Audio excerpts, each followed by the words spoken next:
Hello everyone, this is the critical design review for the polyassistive autofocusing and color identification utility lenses for mild visual impairments, also known as P.A.U.L.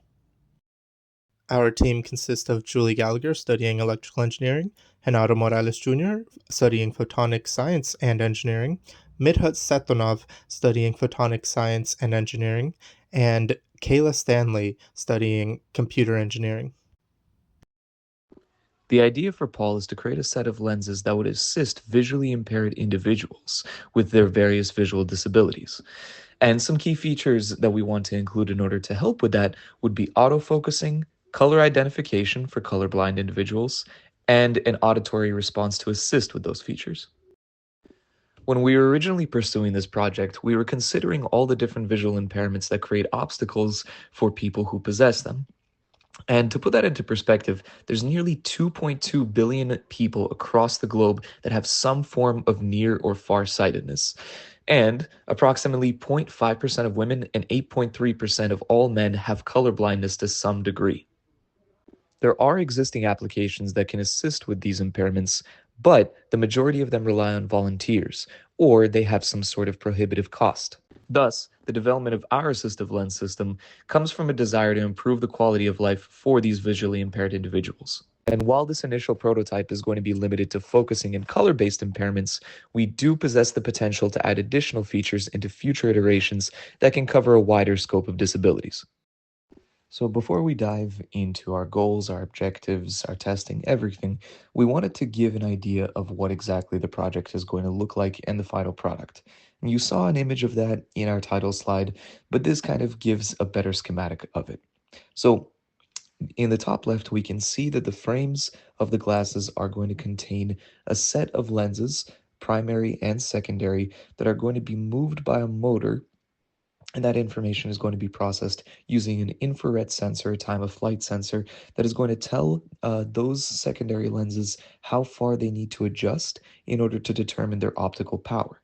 And that same information is being funneled to a CMOS sensor with its own separate motor as well. And in the bottom right, we can see the color detection system here, again using that CMOS, but also a color emitter as a secondary function in order to ensure that the results are accurate. And we can see that the color emitter is being sort of blown up there and shown in its individual components with the red, the green, and the blue.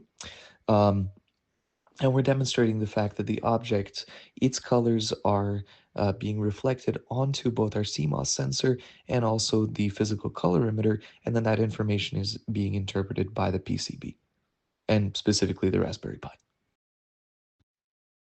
For our goal specifications, we are once again focusing mainly on the basic and advanced goals. For our basic goals, we want to achieve accurate distance correction based off the autofocusing algorithm and the calculations acquired from the time of flight.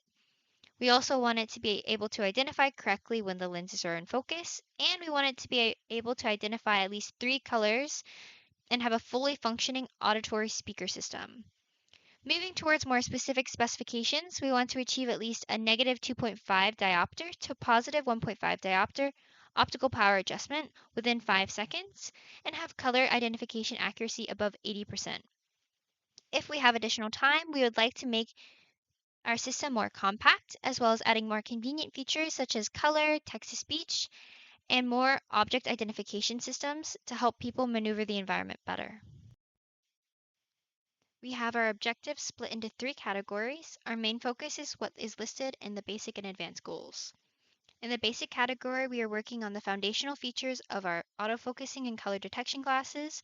This includes an accurately working infrared sensor and motor rail system that can adjust the focus at different distances, as well as a matching algorithm to perform edge detection.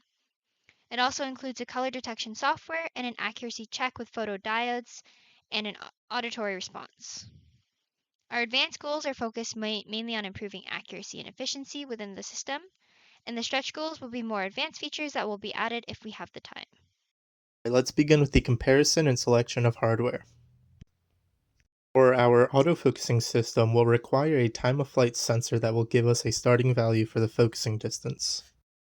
We compared 3 different types of sensors: laser diode-based sensors, LED-based sensors, and ultrasonic sensors.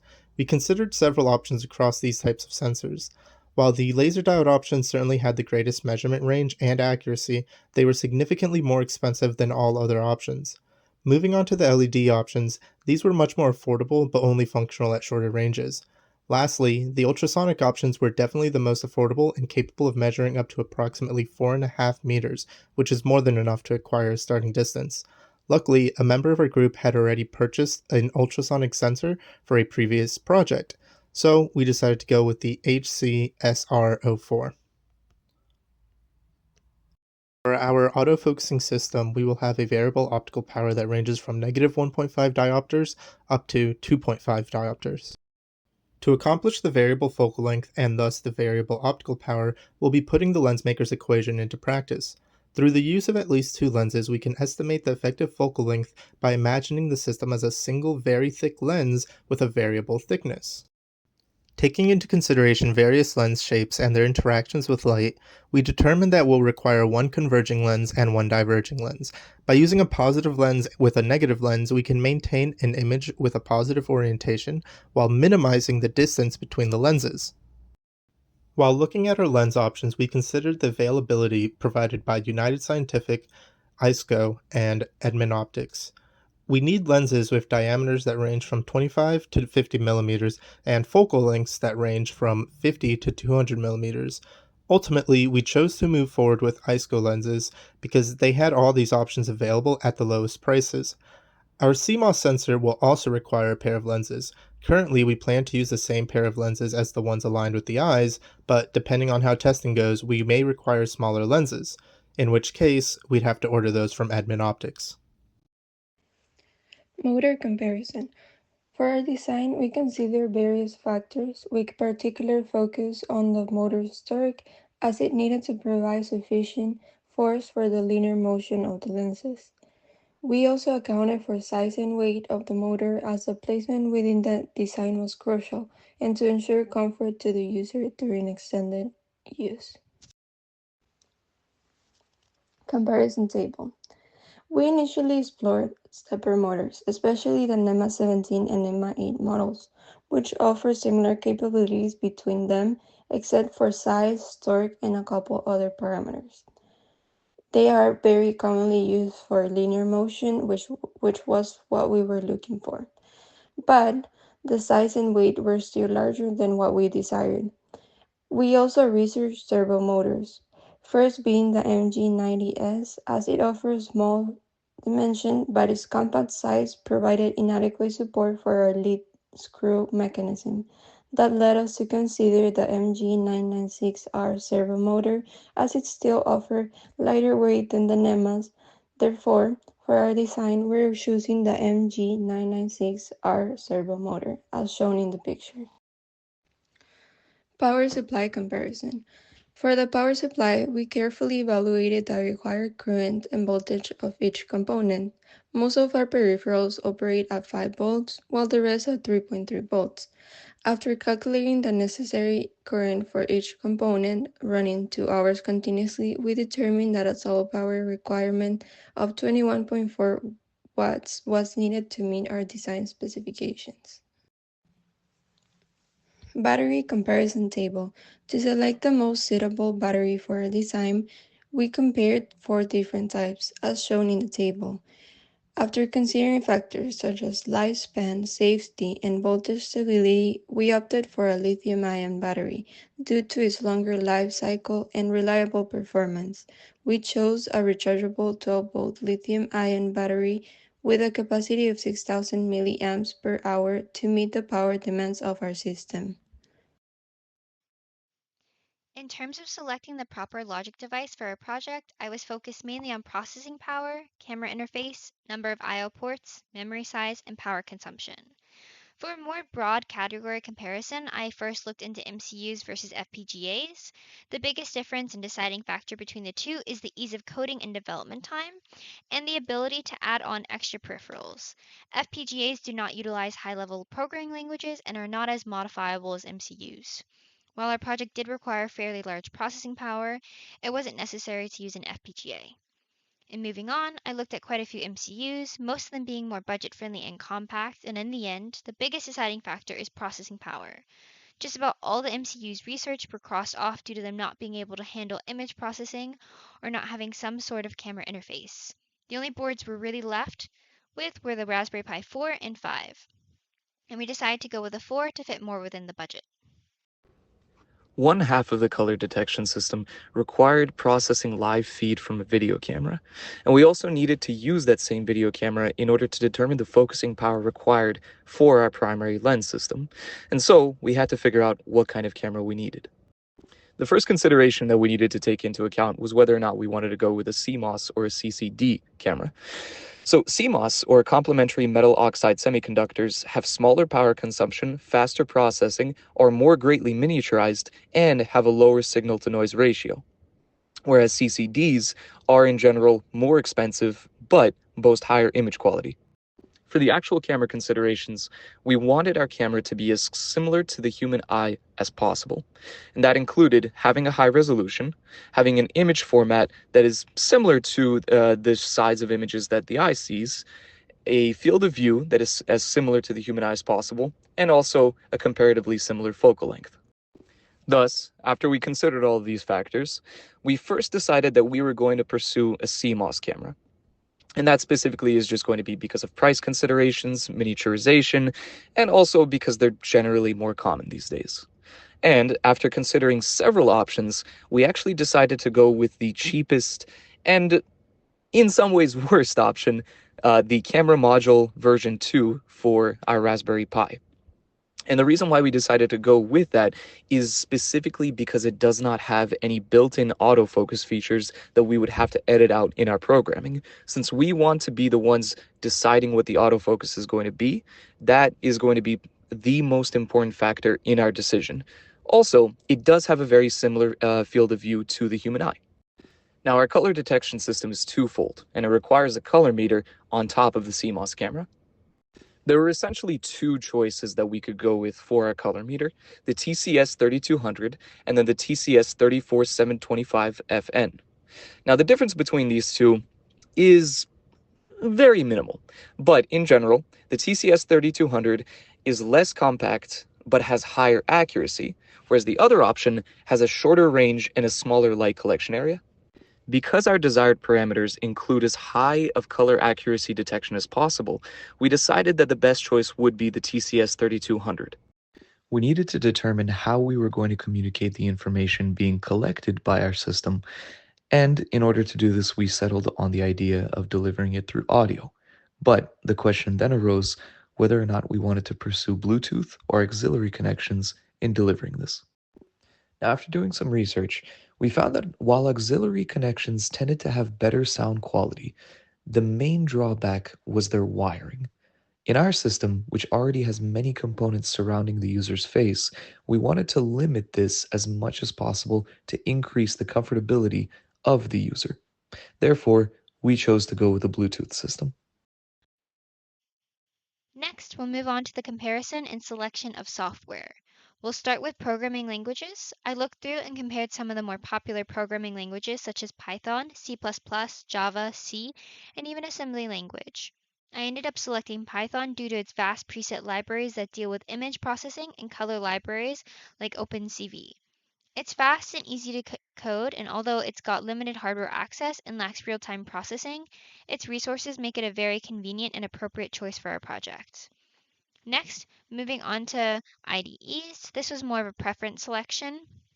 I researched a few IDEs like Visual Studio Code, Thonny, PyCharm, and Jupyter Notebook, which are all popular for Python development, and I landed on Visual Studio Code. It has an easy way to add in additional add-ons like OpenCD, and it's the IDE I am most comfortable working with. It has access to many extensions that will prove valuable in terms of hardware access, which is something that working with Python will definitely be a struggle. Hardware design. In these few slides, we're going to talk about the flowchart of our hardware design and our prototype. Our hardware design, as illustrated in the diagram, features a main PCB that integrates the ESP32 and two voltage regulator circuits. The ESP32 is responsible for programming the majority of our peripherals, including the ultrasonic sensor, TCS 32000 color detector, and three servo motors. Additionally, a secondary MCU, the Raspberry Pi 4, is dedicated to programming the CMOS camera. The design includes two motors to adjust the lens's position in front of the user and a third motor to control the lens in front of the CMOS camera. User input is provided through push-down buttons, while output is delivered to the user via audio feedback. All components are housed within a CAD design, which is designed to enclose the peripherals, PCB, and Raspberry Pi. We 3D modeled a rough representation of the P.A.U.L headset as seen to the right here. This initial design involves the use of a visor to provide support for the components while maintaining optical alignment. Moving forward, we'll be utilizing a flat-brimmed ball cap, and the components will be placed around the hat to evenly distribute the weight of the components. The main lenses are aligned with the user's eyes, and the secondary lenses are aligned with the CMOS sensor. The ultrasonic sensor as well as the color identification system are attached to the brim of the hat so as not to impede the user's vision.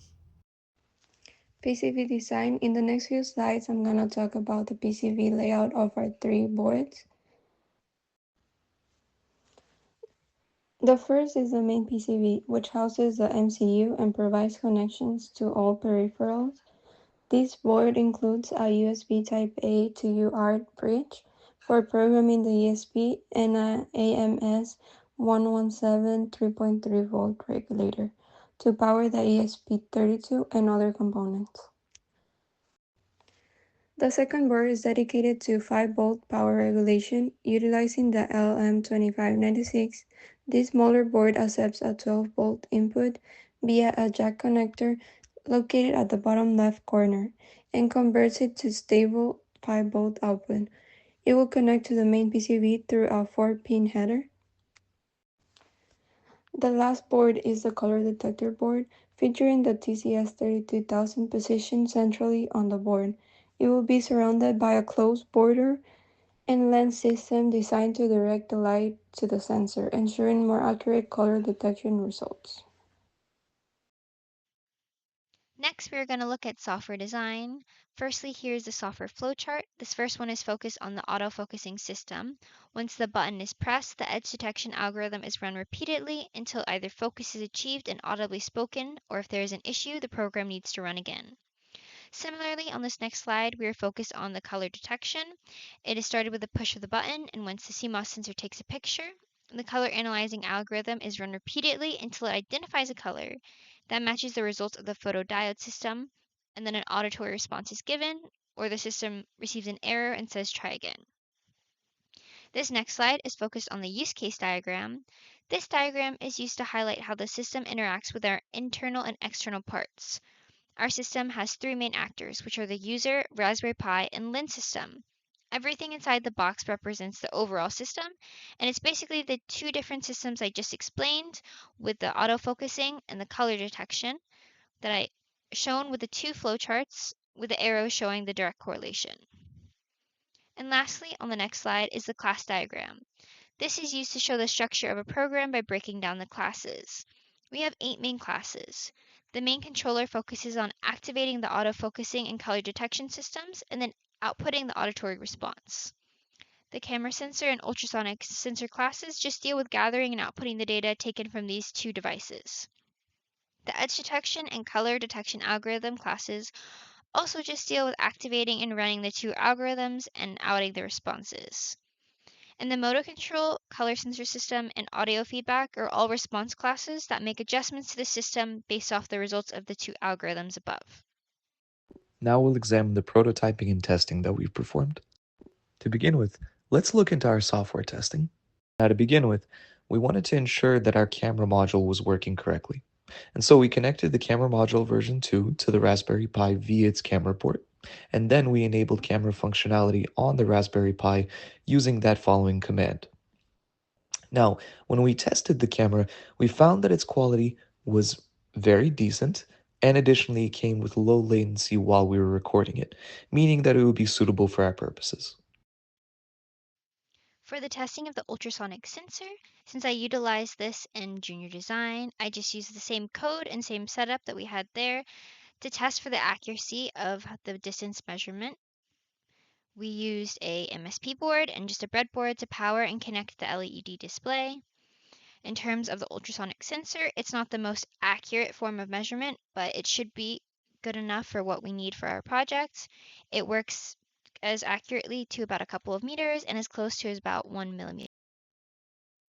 In terms of the edge detection, I just used a public GitHub code to see how someone implemented it and to see how the Raspberry Pi 4 would handle the image processing. In this example, the person implemented a Sobel filter, which measured the contrast of the image and was able to result in a matrix picture that identified which sides were the edges. I ran the code, and the top image is going to be the photo that is inputted in, and the bottom image is the 3x3 matrix output, which shows all of the shade ranges, which is then used to determine which side is an edge. This is only one method to achieve the results we need. I've looked into using other methods such as high-pass filters or Fourier transforms, but as of now, the Raspberry Pi had no issues running this code efficiently. Let's move on to the testing for the focusing system. The initial test was done as a proof of concept for the variable focal length. Using a negative 69mm focal length diverging lens and a positive 78mm focal length converging lens, we printed a frame that should have provided an optical power range between negative 1.5 diopters and positive 2.5 diopters. After testing, we observed that the range was closer to negative 0.5 diopters and positive 3.5 diopters. This demonstrated the functionality of a variable optical power, but there was a deviation of approximately positive 1 diopter between the calculations and the observations. For the next iteration of our focusing system, we utilized a negative 50mm focal length diverging lens and a positive 100mm focal length converging lens, which, according to our calculations, should have given us a variable optical power range between negative 10 diopters up to positive 10 diopters, more than enough to meet our needs. However, after testing, we observed that the actual power range was approximately negative 5 diopters up to positive 13 diopters. While there is still a deviation from the calculated value, this combination of lenses still surpasses our requirements. Budget. Our total budget is estimated to be approximately $474.